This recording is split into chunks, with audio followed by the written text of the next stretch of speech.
Welcome to my documentary on 1960s motorcycle racing. Before I get into racing, a bit of background. Our interest in motorcycles began during the 1950s in Charleston, West Virginia. An older local motorcyclist named Hugh Jones befriended my brother and me, sparking in us the desire to ride two-wheeled vehicles. Hugh Jones owned an Ariel, a square four design motorcycle that was very rare and prized for its time. It had a four-cylinder engine and was a streak of lightning. For some reason, Hugh took a liking to the Campbell brothers, and he gave us many thrilling rides on his motorcycle. By the late 1950s, brother and I had both left our home state of West Virginia and took up residence in California. My brother in Torrance and myself in Redondo Beach. After a stint in the military and moving to California, I purchased my first motorcycle, an AJS. I spent many hours traveling around the Southern California area, exploring the seemingly endless cities like Hollywood, and of course the uncrowded beach cities of Redondo, Hermosa, Huntington Beach, and many others. During this time, my brother had purchased a Mako motorcycle and began off-road racing in Scrambles, a very popular off-road racing venue. It was in early 1960 when my brother's interest turned to professional flat-track motorcycle racing. Southern California was a hotbed for motorcycling, and the heart of flat-track racing was located in Gardena, a city not far from the beach towns.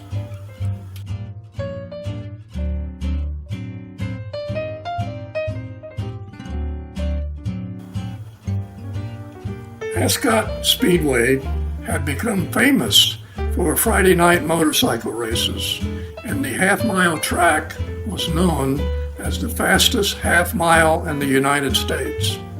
Up to 6,000 fans watched racing each week. Motorcycle racing is conducted under the rules of the American Motorcycle Association, and a part of these rules set the parameters for how the motorcycles were to be configured. For example, one rule requires that any motorcycle entered into the race must be a brand and model that is available for purchase by race fans and the general public. Modifications to the factory motorcycle is allowed, but strictly defined. One rule for flat track racing is that brakes on the motorcycle must be removed. No brakes. The rules are meant to level the race field and to maximize safety. Each week, a program was sold at the events that listed the participants and provided race information for the fans. Three categories of riders competed. Novice class is riders with 2 or less years of experience. Amateur class is riders that accumulate enough points in racing to advance. And the expert class are those riders that have passed through the novice and amateur classes. Each week, riders would participate in a 2-lap time trial. Best time of the lap determines the starting positions in the preliminary heat races. All riders were assured of a place in the time trials, and most made it to the heat races. The first 3 places in each heat race would transfer to the main event, and all others transferred to the semi-main event. Heat races were 5-lap events. A point system awards riders that finish in the top 5 positions in each race. These points accumulate over the entire season, resulting in champions in each class. Points also enable riders to step up in class. Preliminary heat races determined the riders that would advance to the main event. Every rider had their own unique style for finding their way around the speedway. Because braking was not allowed, gear shifting and throttle control in the corners was key to maximizing speed. On this program page is the point standings. As you see, my brother Jim is in 9th position at this point of the season. Ascot Speedway records are maintained for single lap and multiple laps. Single lap speeds of 75 miles per hour average were normal, and the riders topped 100 miles per hour on the straightaways. This picture of my brother Jim was taken during an event at Ascot. He rode a Harley-Davidson K model set up especially for speedway racing. It had 50 horsepower and a top speed of 125 miles per hour. Many riders rode for factory-sponsored teams, which gave them a sizable advantage because all expenses were paid and their motorcycles were set up and tuned by the factory. The purse for winner of main events was determined by revenue from ticket sales. Purses in the $300 to $400 range were normal. At season's end, the point winner was awarded a trophy along with a sizable check. In this photo, J.C. Agajanian awards the trophy. Mr. Agajanian was very famous as a race promoter, and he also sponsored Indianapolis 500 race cars for many years.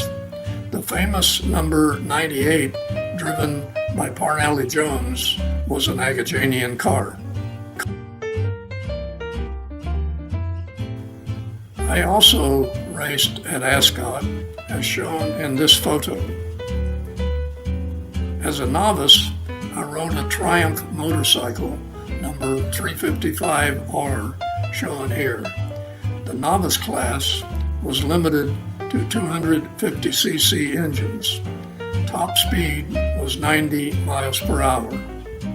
Every motorcycle was set up especially for the racetrack. More on this subject later in the film. Every rider was required to wear leathers and helmets with face shields. Steel-toed boots were mandatory.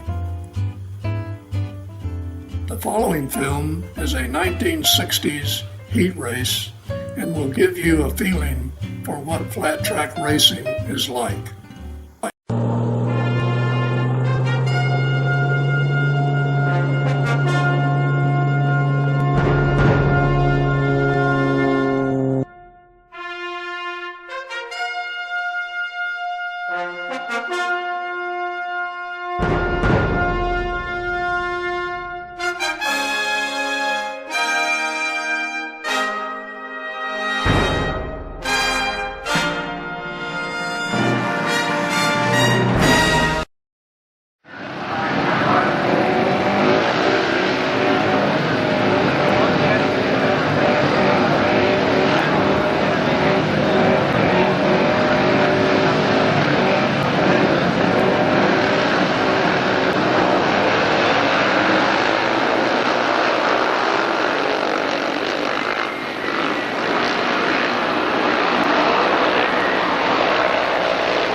Now I would like to tell you about another aspect of racing that most fans know little about. It is as competitive as the racing itself, and it involves setting up the motorcycles for racing.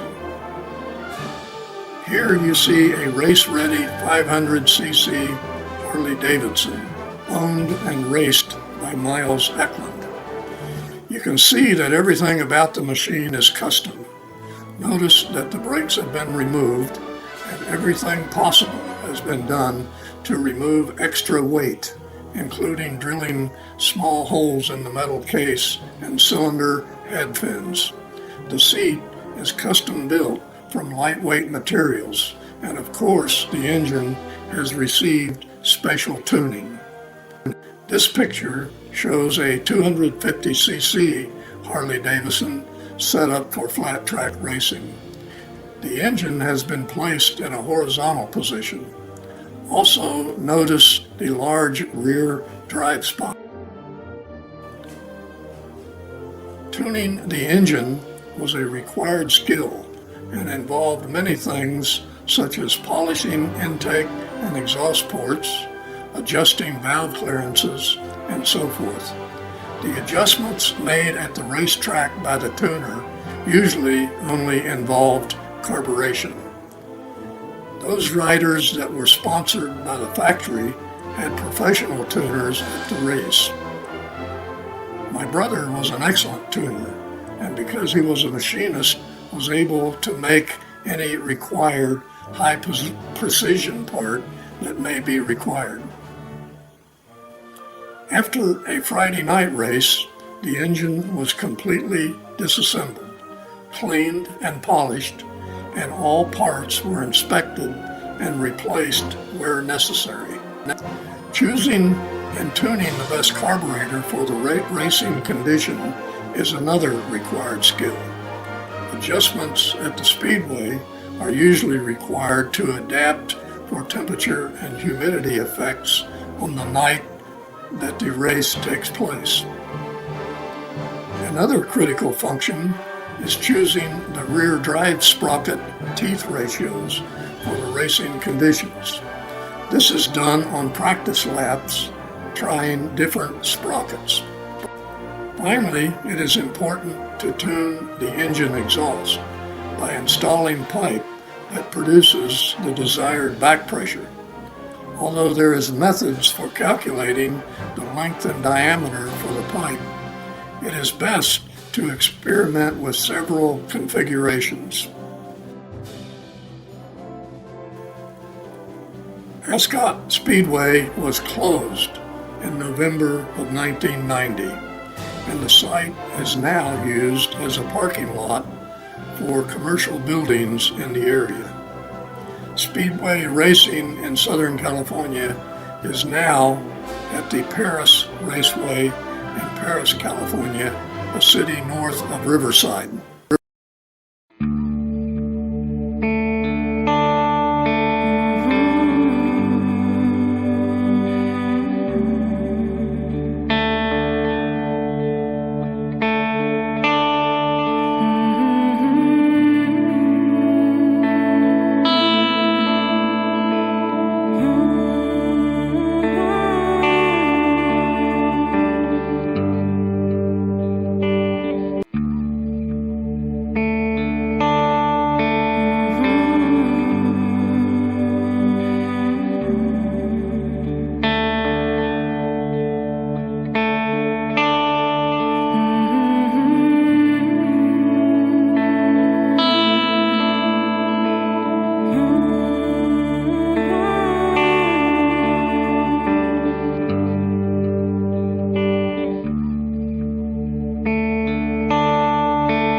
Hopefully, production of this film will serve to keep my brother's memory alive.